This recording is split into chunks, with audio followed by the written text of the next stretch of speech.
Here's a question. If you dominate Bayern Munich in a game, what does that make you? The best team in Europe? Because Arsenal dismantled Bayern Munich tonight in the Champions League. Three amazing goals. This was not just a win, it was a statement of intent. And people are going to be asking the questions right now. Who is the best team in Europe? This is the Pavilion Debrief, and I'm Eddie. It's three ups and three downs. Let's get into it.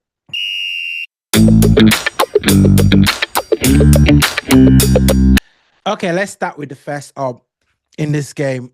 You've got to say that Arsenal's depth is changing the game for Arsenal. This is something that has always been a problem for Arsenal for such a long time.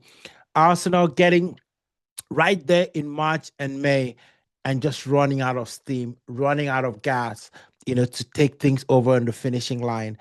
But listen, we beat Bayern Munich with a second wave too as well. Calafiori comes on, assists for Madueke. Madueke comes on, scores immediately. Martinelli returns, punishes Neo, who was wondering about what was he doing. I didn't understand why he was so high. This was a perfect game. Martinelli now has scored in every single Champions League game that he's been involved in. Absolutely imperious. This was not just a strong 11. This was a strong squad.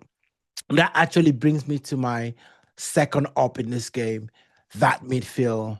Eze growing influence in the Arsenal team. You see, he's getting all the trust from the players. They allow him to do the things that he needs to do. He should have had a goal. He had a chance. And maybe those are the things that he's going to learn from in the Champions League. You get one, maybe two chances, and you've got to take it. Madueke got one chance, he took it. Martinelli got one chance, he took it. Eze has to be more clinical. You're not going to get two, three, four chances against the top teams. So, but other than that, I thought he was imperious. He played very, very well. Rice also was dominating as well. I'm going to look at the stats as you just look at it, but just from an eye test perspective, Rice was immense. He was running all through the midfield, making progressive passes, running with the ball as well, getting into position and allowing Zubimendi to just do what he needs to do in that pitch. Arsenal dominated that midfield. It was without question. Kane spent the whole game in the midfield. That's just ridiculous. It just shows the superiority and what Bayern Munich felt after that first half. We control the game, absolutely control the game. That brings me to my third up. Listen, I talked about this Arsenal team, and what's going to be more important for this Arsenal team is how they manage the season. When do you play players? Lewis Kelly came on today, and you could see that he was a little bit rusty. But Calafiori was able to come on and nullify the trade of Olise. For me, the third up for me is the fact that we could bring in players, we could rest players. So this is Champions League maturity from Arsenal.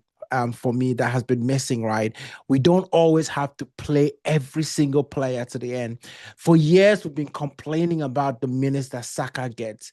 Even when games are done, Saka is still playing to the 90th minute. We're able to bring out Saka in this game, rest him for the Chelsea game. You know how he loves to play against Chelsea. We're able to take out Eze from this game, rest him. I don't think Odegaard is fully there to take the intensity for a 90 minutes game. So Eze is going to play again in the weekend. Able to take Timber off. He scored the first goal. He was also imperious in this game. This, for me, is the kind of rotation that I love with no fear whatsoever. No player that comes in, you're wondering, is he going to be a drop in quality?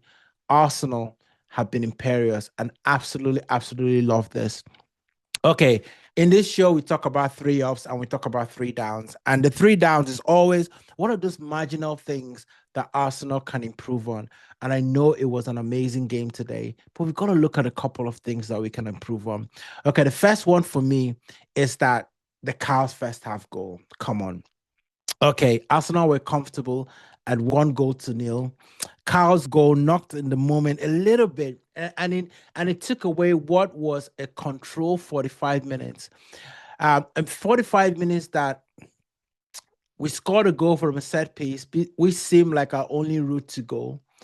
But to give that goal away from a quick transition, which is Bayern's strength. If you listen to the preview, I talked about it. Bayern's strength is in transition. That's what they do very well. And so Arsenal to let that sleep. I think perhaps there were a couple of mismatches, especially they tried that ball over the top a couple of times in that first half, and we got vulnerable and we got punished. So that's something that we got to learn, got to make sure that we stay switch on, especially for those quick transitions and this ball over the top. And then that actually brings me to the second down. I think we gave Bayern too much respect early on. The first 20 minutes were a bit hesitant. There wasn't really a tempo to it. And you got, okay, fair play. Bayern, are a quality team. So they were not going to allow Arsenal to get into their groove. But Bayern really had the possession of the ball. We're pinning Arsenal back and really doing a lot, but not really creating a lot of chances as well. But I think once Arsenal settled, obviously the respect disappeared and the dominance arrived, and that early spell wasn't sharp. So we gotta watch out for that. I mean, these are nitpicking, on a couple of things, but at the same time, there are things for us to look at. And then we're a little bit wasteful. That's my third down. Eze had that chance. He should have scored, as well. Like I said, you've got to take your chances. And then, of course, the fact that Trossard came off again injured, that's something that, I know we've got the depth to cope with it, but Trossard has been incredible and really important for Arsenal in the last couple of games. He's been scoring goals, been really influential. So I really, really hope that's not an injury that's going to take him a long time to recover. But guys, listen, if this is what the Champions League level looks like, then the rest of Europe have got a real problem. Honestly, Bayern beaten, momentum's building, and we got Chelsea coming. Drop your predictions for the weekend. The ball wants to get pinned. I'll see you in the comments. And guys, look out for my Chelsea preview, which I'll be sharing very, very shortly, breaking down how I think the game will be won or lost against Chelsea, what I think Arsenal might do in that game, and who will be key in making the difference for Arsenal in the game against Chelsea at the Stamford Bridge. I'll see you guys in the comment. Please like and subscribe in the channel as well. Appreciate all of you, and I'll see you guys in the next one.